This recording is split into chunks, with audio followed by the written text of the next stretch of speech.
Dollar index weekly time frame, जिस तरह इस बॉटम के समय कंडीशन थी पूरी तरह टेक्निकल था, एक सपोर्ट जोन से रिवर्सल दिखाया और डॉलर इंडेक्स वर्टिकल ऊपर गई।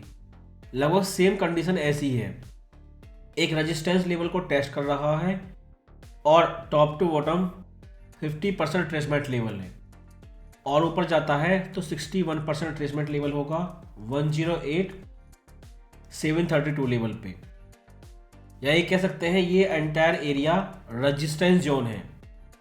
जब तक डॉलर इंडेक्स इस जोन के अंदर है आप डॉलर सेल करेंगे, बाय नहीं करेंगे, क्योंकि या तो प्राइस इसी लेवल से रिट्रेसमेंट करे और जब रिट्रेसमेंट स्टार्ट होगा इस ट्रेंड लाइन रिटेस्ट से पहले कोई सपोर्ट नहीं है। यहाँ इस बार डायनेमिक सपोर्ट लेवल है, स्टैटिक सपोर्ट नहीं, और जब रिटेस्ट हो रहा होगा ये 104 लेवल के पास में होगा। लेकिन प्राइस इसी तरह बढ़ता गया तो अगले फिर रिट्रेसमेंट लेवल 732 से ये रिवर्सल करेगा, लेकिन सपोर्ट उस कंडीशन में भी यही रहेगा। अगर euro USD weekly time frame को देखें, प्राइस ऊपर गया और एक साइडवे करेक्शन किया और फाइनली इस टोटल ट्रेंड की टॉप टू बॉटम 50% फिर रिट्रेसमेंट लेवल को पिछले हफ्ते टेस्ट कर दिया। आप ये देखें टेल इसके नीचे गई लेकिन इंस्टेंटली रिजेक्शन हुआ। ये चीज़ हमेशा याद रखें, वीकली टाइम फ्रेम का सपोर्ट लेवल कभी भी एक बार में H1 टाइम फ्रेम पर नहीं टूटेगा। डॉलर इस समय और ज़्यादा ओवरबाउट हो चुका है, ये पेयर बहुत ज़्यादा ओवरसोल्ड है, वीकली टाइम फ्रेम में वर्टिकल लाइन है, इसलिए जब तक प्राइस इस लेवल के पास में है आप बुलिश बायस के साथ ट्रेड करेंगे, scalp trading H1 time frame पर।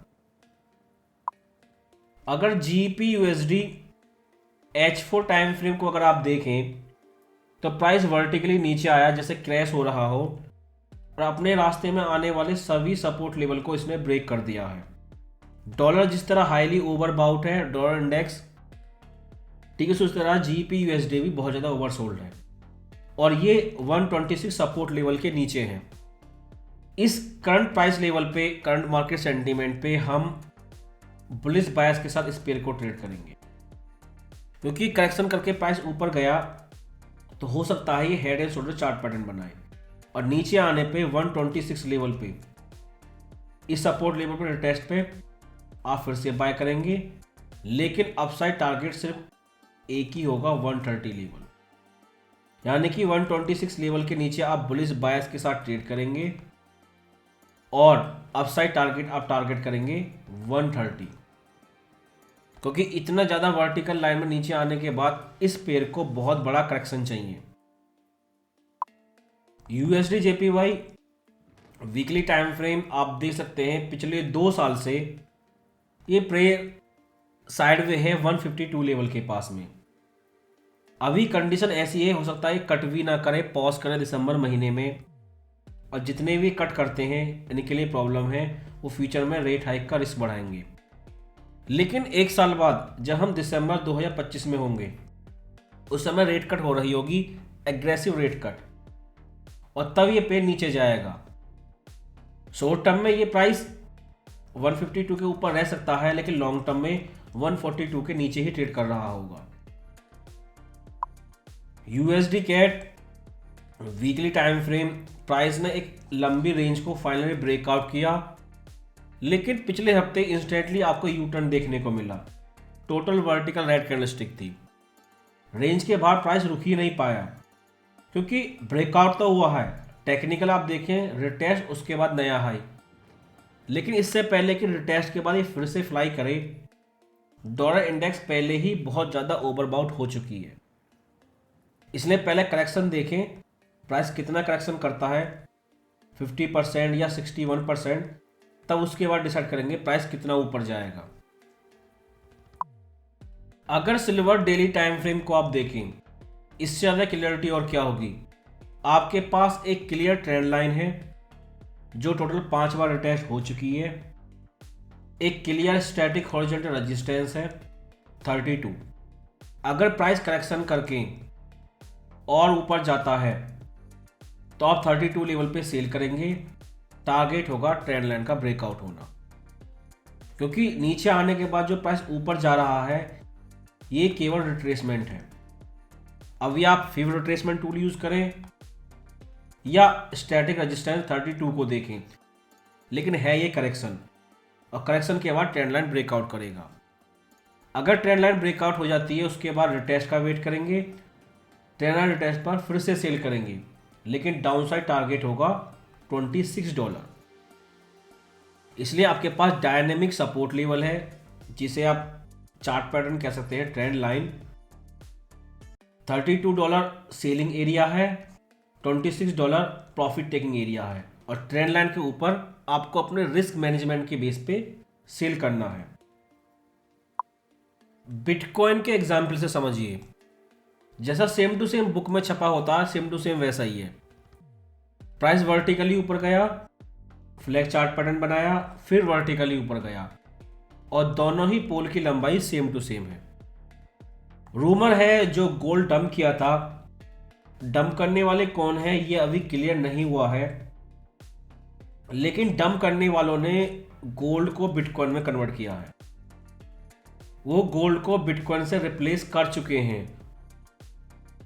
अगर ये सेंट्रल बैंक हैं जो गोल्ड की वजह इस बार बिटकॉइन बाय कर रहे हैं इलेक्शन के बाद, तो ये चीज़ तो आने वाले समय में क्लियर होगी, लेकिन इस समय फोमो बाइंग आप कह सकते हैं प्लस इन्फिनिटी लेवल पे है। इस लेवल की फोमो बाइंग है, मंडे ओपन का इंतजार भी नहीं करना चाहते। कुछ लोगों का ये मानना है मंडे मार्केट ओपन होते ही बिटकॉइन 100K टच करेगी। और जैसा बताया था ये ट्रेंड लाइन अगर ब्रेकआउट होती है तो ये फेक ब्रेकआउट होगा, और इस फोमो बाइंग में बिटकॉइन जब तक 100K लेवल के पास नहीं गई जिम कैमर ने बाय नहीं किया।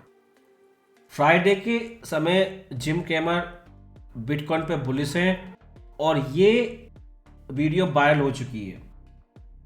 अब इस चीज़ को बिटकॉइन के एग्जाम्पल से देखिए, फेड ने 50 बेसिस पॉइंट का कट किया इलेक्शन से पहले, और जैसे ही इलेक्शन का रिजल्ट आया, जब क्लियर हो गया ट्रम्प अगले प्रेसिडेंट हैं, उन्होंने साइज आधा कर दिया, और इस समय स्पेकुलेशन है कि दिसंबर के महीने में रेट पॉज हो जाए।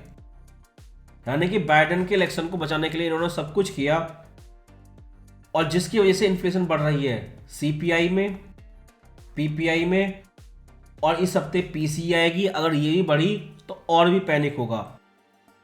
जैसा फेड ने इलेक्शन के तुरंत बाद रेट कट का साइज आधा करके ये चीज़ कंफर्म करी, और जिसकी वजह से आपने देखा सिल्वर और गोल्ड बहुत बुरी तरीके से क्रैश भी हुआ था FOMC के बाद। लेकिन अचानक पिछले हफ्ते क्या हुआ, बिटकॉइन भी फ्लाई कर रही है, गोल्ड भी फ्लाई कर रहा है, और स्टॉक मार्केट USA का वो भी ऑल टाइम हाई पर है।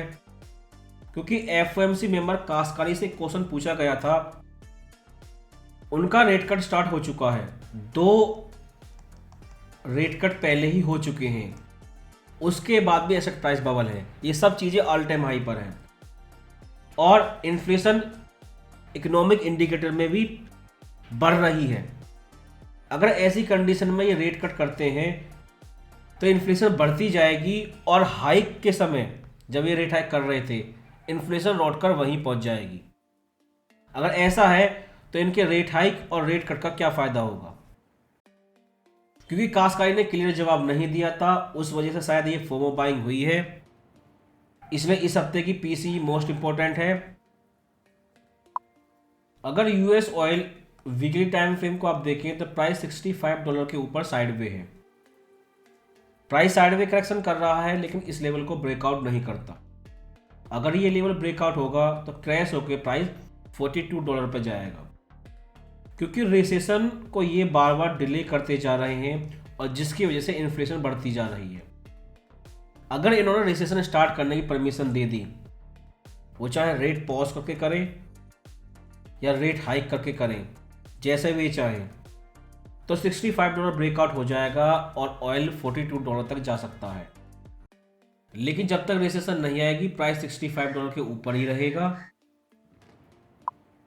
अगर करेंसी पेयर के लिए फिर से डॉलर इंडेक्स को देखें तो पहला रेजिस्टेंस 108,732 हो सकता है, और पहला सपोर्ट इस ट्रेंड लाइन टेस्ट का मार्केट रिएक्शन जो डिसाइड करेगा डॉलर कहाँ जाएगा। लेकिन बहुत ज़्यादा ओवर बाउट होने की वजह से डॉलर को करेक्शन चाहिए।